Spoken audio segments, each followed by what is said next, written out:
name's Zahan Billimoria, and I'm a strength coach and mountain guide based in Jackson, Wyoming. For me, strength training is how I develop a side of me that my target sports don't develop. So I'm an endurance athlete. I live in an endurance world. I spend most of my time plodding around the mountains pretty slowly. And if I didn't have a strength training element to my life, my body would just really be entirely adapted to the endurance needs. But performing at a high level in the mountains relies on strength. And so strength is an attribute that I really try to maintain and develop because my day-to-day life doesn't always develop it for me.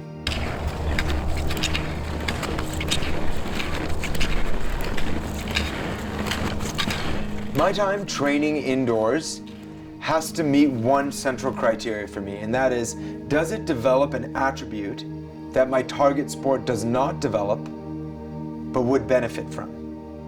And if it meets that criteria, then it's worth doing, and if it doesn't, then it's not worth doing. So I spend most of my strength training time really focusing on singularly difficult movements that require maximum levels of contraction for very short periods of time, punctuated by pretty long rests, so that I can be fresh and ready to do my best performance again. So it's really different than the energy systems that I would rely on when I'm moving in the mountains, which is much more of a low grade and much more constant. And my time inside is really an effort to try to round out my athletic capacity and develop those sides of my physical adaptation that will make me feel better and more stable, stronger in the mountains, but that my time in the mountains don't naturally develop. If I can train in such a way to make that experience when I'm in the mountains feel more fluid and my body to feel better adapted to the environment, then that really feels super worthwhile to me.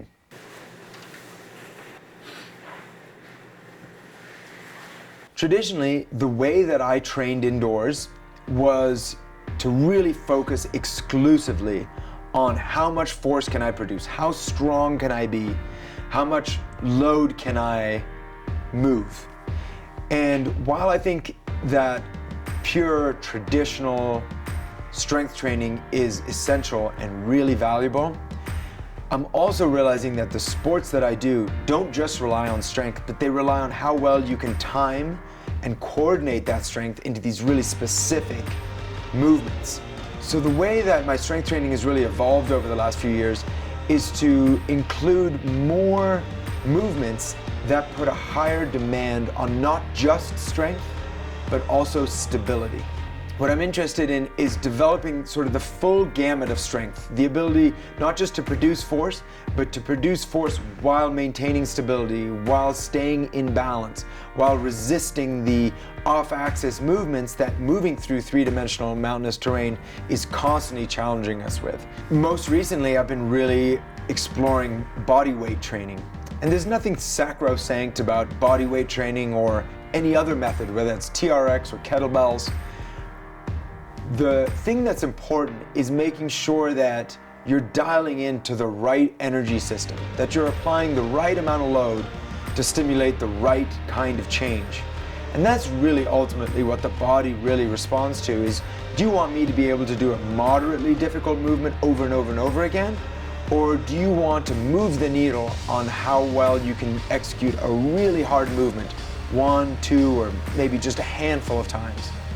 And so my passion has been really focusing on that very top end strength, that really maximum threshold of your force capacity, and doing that under body weight.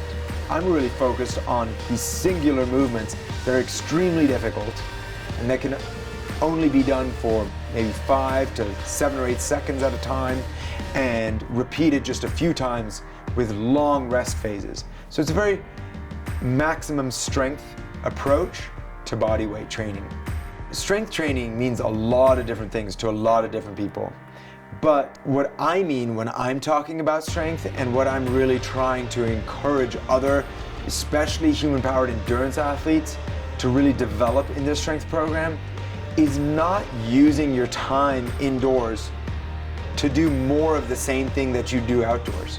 If you're jumping up and down and you're sweating and you've got to do 15, 20, or 30 reps before you're experiencing fatigue, then what you're doing is not really strength, it's really endurance.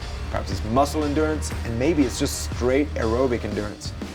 What I want to really encourage people to do is to develop a broader spectrum of athletic capability, to really expand your energy systems so that, yes, you're a capable endurance athlete, but if you're going to move in the mountains, you're also going to need to be able to produce a lot of force and to be truly strong.